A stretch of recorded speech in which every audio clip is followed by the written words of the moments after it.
Hi guys, my name is Sean. I'm a houseplant enthusiast from Jakarta, Indonesia. I like to nerd out to the science behind how we can keep our houseplants happy and to multiply them in our homes. So if you're into that kind of content, please do subscribe to my channel and send me likes. In today's video, I'm going to cover the Syngonium Macrophyllum frosted heart. It's a very long name, and it's actually very similar to the Syngonium Chiapense, I can't pronounce it. And I don't know where the difference is because I don't own the other species. But this one is actually one of my favorites in my collection. I've got this very earlier on in my plant game. It's one of my first, I would say, 20 plants. And it's done so well over the 1 year that I've had it. And I love this because it's got these really beautiful leaf patterns on it that this plant here in my hand is a little bit older. So I found that they have lost a little bit of their frosted sort of finish that the younger leaves used to have. I'll put on the screen of what the plant looked like at its juvenile form. And as it matures, it seems to give me a darker green leaf with like dark green veins, but less of that frosted specks on the leaves. So I'm actually going to propagate this later. I'm going to show you guys how I do it and give you an update on that. And I'm actually going to try to rejuvenate this plant to try to get it to push out young leaves to see if the color will return. At the same time, actually, when I got this plant, I did not know what moss poles were and I didn't give it a moss pole. So it's just been tied to a stick here and it's got aerial roots all over the place. It's trying to clamber over other plants and each other and trying to grab onto things. So of course, in the future, I would give it a moss pole or at least a wall to climb on. And I've actually seen that it tends to have a shingling pattern where it's like left, right. So it may want to shingle up a wall as well. And that might be really interesting to see. So I'm going to propagate this and we'll see. I'm going to train it I'm going to train it from a young plant to start climbing.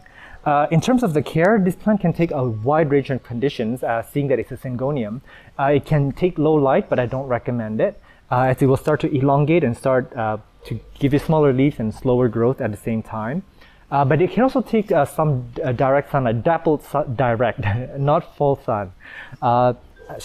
You would want to water this according to the sun that you're giving it. With any plants, you don't want to overwater it. It'll give you yellow leaves that fall off. With more sun, obviously, you can water it more frequently. I've had this in a terracotta pot, fast draining potting mix. And this is under direct sunlight. Not full day, it's got only 2 to 3 hours of direct afternoon sunlight. It's living underneath the Spermatophyllum actually. So it's got this dappled effect on the leaves. And it seems to grow pretty fast ever since I moved it outside. And this plant does well both indoors and outdoors. Fertilize it the same way you would with any house plants, just lightly and no pest issues. Very, very easy plant to care for, and I definitely recommend this for beginners who don't want that common plant. This is a little bit, I would say, not too rare, not too unattainable, but this is still pretty unique. So if you're just getting into the plant game, this is one that I recommend for you guys. And this is also a beautiful one in your living space because imagine that it can grow into like this almost, I want to say like a tight little tree. It's going to look so nice on a bookcase or just lounging around in your living space. So actually, I'm going to propagate this tomorrow. I'm filming it today, of course, because I actually left this indoors in my mom's prayer room for a while. And ever since I put it there, I don't water it as much because it's not living outside. So this one is actually pretty droopy right now, and you never ever want to propagate a plant when it's droopy. You're going to diminish the chances of its survival during propagation. So I'm going to give it a proper feed. I'm going to give it a drink of water. I may add a little bit of Grow More fertilizer, and then I'm going to propagate this tomorrow. So I'll see you tomorrow on the propagation table when this plant is a little bit more perked up. Alright, so it's the next evening and I'm gonna get right to it. This propagation is actually very, very simple. If you've seen my propagation videos for my other plants, you will know the basics of it. So I'm gonna take this pole off. And it's just gonna flop over, basically. Yeah, and I'm just gonna cut it to sections. The top portion here, I'm actually a little bit worried because it's only got a little bit of aerial roots and it's got 2 leaves and a third one along the way. So let me cut it off first and I'll tell you later. So yeah, when you have a cutting, you have to be careful, especially the top cutting here because the roots are so young.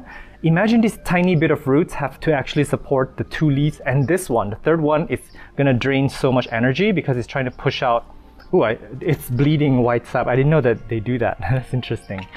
Yeah, so this is, I'm actually going to propagate this in water. I know a minute ago I said I wouldn't, but this one may not survive in soil. So just be wise with your cutting. Choose your propagation vessel wisely.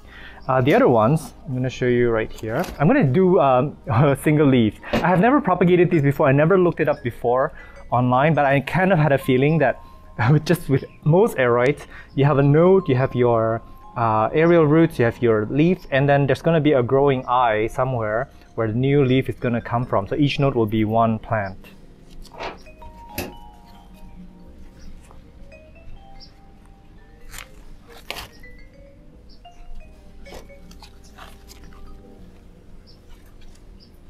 And actually, as I get closer to the base, the internodes are getting a lot closer, so I'm a little bit worried. Okay.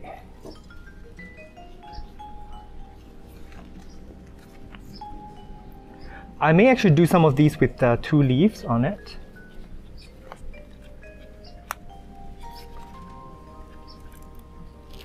Okay.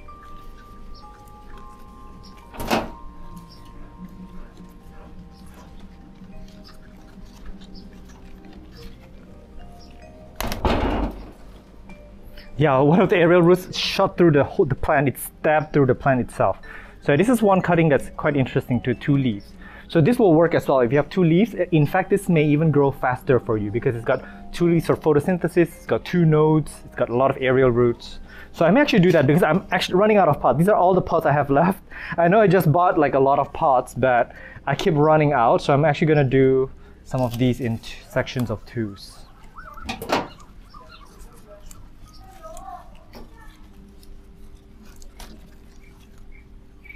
Like this one.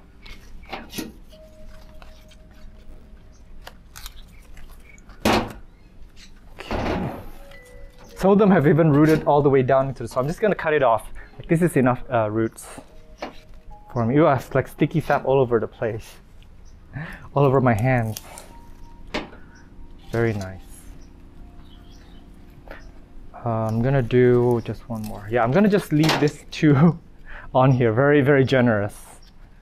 So as you can see, the nodes here, these were where leaves used to be, but the leaves have died off. They've aged. So there are a lot of nodes in here. And what I can tell is that the node here, from where I cut it, is definitely going to branch out. But there may be multiple branches activated below that. So this may give me a pretty bushy plant.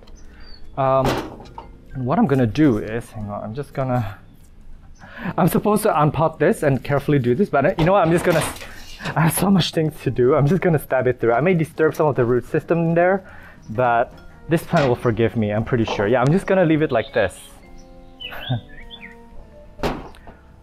So I'm going to pot up the rest, and I've actually prepared moss poles for everybody, so there's plenty to go around. And these are actually pretty tall moss poles. I may actually, I may switch them out to a shorter moss pole. This is a much better length because, yeah, some of my pots are pretty small.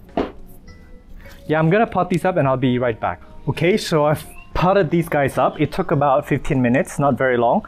I put some of them in aeroid soil mix, and I put the others in my general purpose potting mix. They're in terracotta pot. I'm not really worried about overwatering them. I'm gonna keep these cuttings sort of just outdoors and let the rain take care of everything because it's raining every day right now in this rainy season.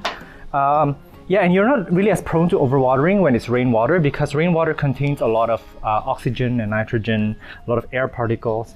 So yeah, I'm gonna let this be, and I will give you an update in about, I don't know, like maybe 6 or 8 weeks. But let me quickly do a count for you guys. It's 1, 2, 3, 4, 5, 6, 7, 8 plants plus the parent plant.